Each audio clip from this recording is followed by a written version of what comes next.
Aku nggak tahu hitungannya ini pemutusan kontrak secara sepihak atau enggak. Kalau kita ngelihat sampai sekarang, Zen itu cukup rajin dan cukup konsisten dengan kontennya. Kayak dia sering live stream, dia masih sering upload VOD dan sebagainya. Tapi yang jadi masalah adalah kenapa tiba-tiba graduate? Kenapa tiba-tiba diberhentikan? Kalau instingku berkata, ya ini pemutusan kontrak. Kita semua nggak ada yang tahu alasannya kenapa. Siapa yang sangka nggak ada? Di antara karirnya yang cukup cemerlang ya, yang dia bisa melakukan A B C D E F G, akhirnya dia bisa di erase gitu. Kalau misalnya ada spekulasi yang ngomong kayak misalnya Zen itu melanggar peraturan apa segala macem, aku juga nggak tahu apa yang dilanggar oleh Zen, dan mungkin kita semua nggak ada yang tahu apa yang dilanggar oleh Zen. Kalaupun misalnya Zen melanggar peraturan, yang tahu hanya orang-orang kan Mahapanca dan Zen itu sendiri. Tapi lewat pengakuan Zen di streamnya, ya udah project Zen Gunawan ini diberhentikan, makanya dia nggak lanjut lagi sebagai Zen Gunawan.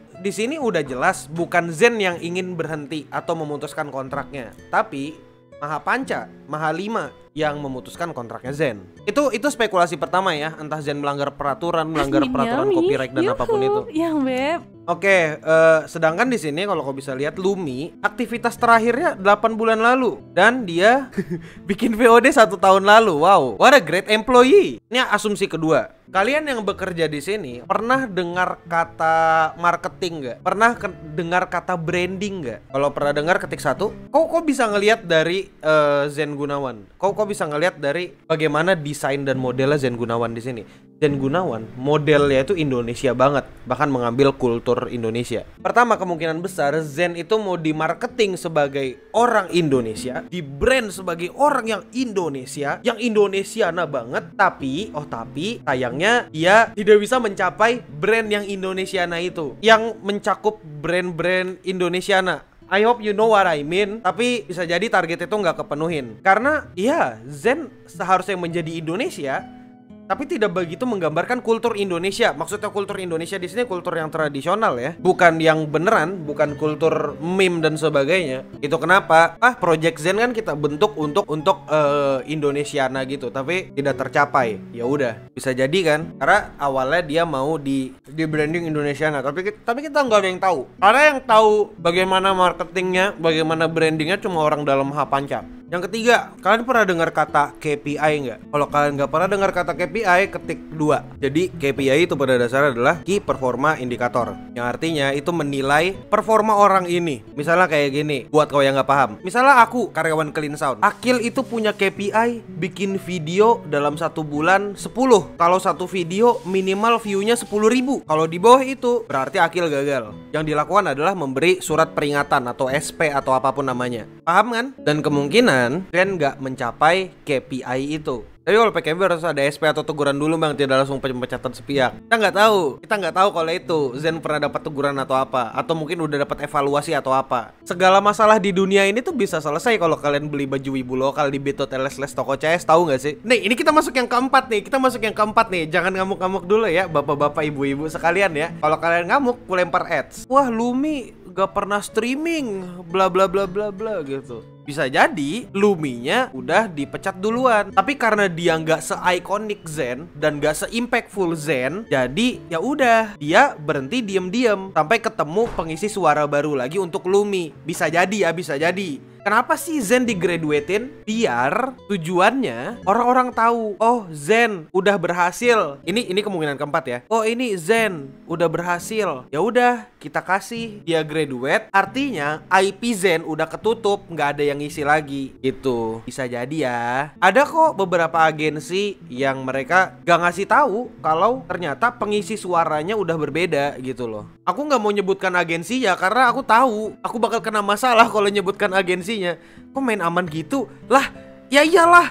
Gila kali aku gak main aman, tolol. Karena Zen dianggap sebagai orang yang ikonik, yang berhasil, yang ABCDEFG, yang pokoknya banyak prestasi Zen. Akhirnya mereka berpikir, wah Zen tidak bisa dihidupkan lagi sebagai IP. Oh ya udah, kita matiin aja. Gak usah diganti pengisi suara baru. Biarkan Zen beristirahat. Selesai. Hilangnya Zen dari Mahapanca itu bisa jadi berdampak sangat besar karena Zen adalah orang yang punya legacy. Kita bisa lihat bagaimana cara Zen membuat legasinya. Pertama, dia membuat nama dia dan nama Mahapanca itu sangat dikenal dan disegani oleh komunitas VTuber di Indonesia. Dengan cara apa? Zen nge-raid VTuber kecil, bahkan datangin VTuber gede. Dia datang ke VTuber kecil buat kenalan, akhirnya diajak mabar, terus akhirnya collab. Begitu juga dengan VTuber besar. Dia datang ke VTuber besar, terus ngobrol, terus akhirnya bisa mabar dan akhirnya dia bisa collab. Kayak contohnya dia sama Eci, dia sama Siska dan Lutfi Halimawan dan lain-lain.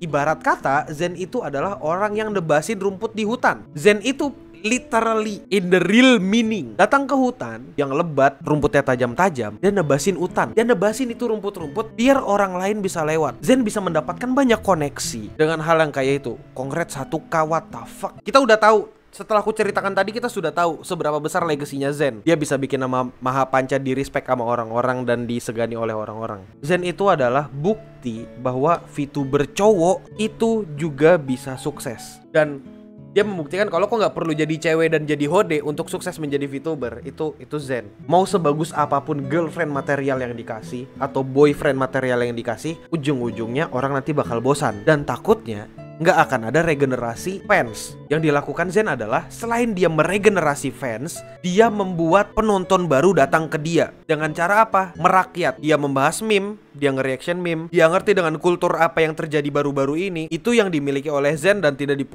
dimiliki oleh talent-talent lain di Mahapanca sejauh ini dan sekarang. Itu legacy yang ditinggalkan oleh Zen. Sayangkah Mahapanca meninggalkan ini? Aku nggak tahu sayang atau nggak, karena keputusan perusahaan ada di mereka dan aku bukan pemegang perusahaan mereka atau stakeholder di perusahaan mereka. Jadi aku nggak bisa ngomong banyak. Apapun yang akan dilakukan Zen ke depannya, aku cuma bisa berharap yang terbaik buat dia dan yang terbaik buat Mahapanca. Terus kalau kau menganggap dipecatnya atau habisnya kontrak Zen dan Mahapanca adalah hal yang buruk, kau salah. Karena bagaimanapun mereka company gitu. Mereka harus menggaji karyawan, mereka harus menghidupi talentnya, menghidupi karyawannya. Jadi gak sepenuhnya salah. Aku sendiri di sini gak ngelihat Mahapanca sebagai penjahat. Karena menurutku Mahapanca di sini melakukan apa yang company lakukan. Apakah salah? Enggak, gak salah. Ini bukan salah Mahapanca. Ini juga bukan salah Zen. Ini semua salah kalian. Kalau misalnya Zen dipecat karena gak memenuhi KPI, ya itu salah penontonnya yang gak nontonin dan gak setia buat nontonin Zen. Kalian yang mengaku sebagai fansnya Zen, fans beratnya Zen, yang mengaku sebagai temannya Zen, kalian semua ngerasa wah ini gak adil. Tapi coba kalian berkaca lagi. Kalian rajin gak nonton streamnya Zen? Kalian rajin gak ngechat di streamnya Zen? Kalian rajin gak super chat? Kalian rajin gak ngesaweria pakai Zen? Berapa? Coba lihat lagi. Berapa average view-nya ketika live stream? Lihat lagi berapa average view-nya ketika dia upload VOD. Jahat gak aku ngomong kayak gitu? Aku coba ngasih tahu kenyataannya aja. Coba kita lihat. Coba kau lihat, dengan 200.000 subscriber, rata-rata view-nya di VOD 4.000 sampai 6.000. Belum lagi live stream. Di live stream dia nyalakan media share, bisa jadi itu kena copyright. Jadi bisa aja nggak ada pendapatannya. Sama.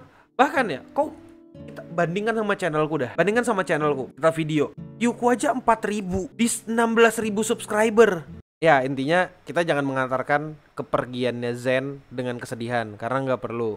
Kalian punya waktu sekitar 28 harian untuk terus bersama-sama dengan Zen. Sampai dia mungkin berakhir gitu.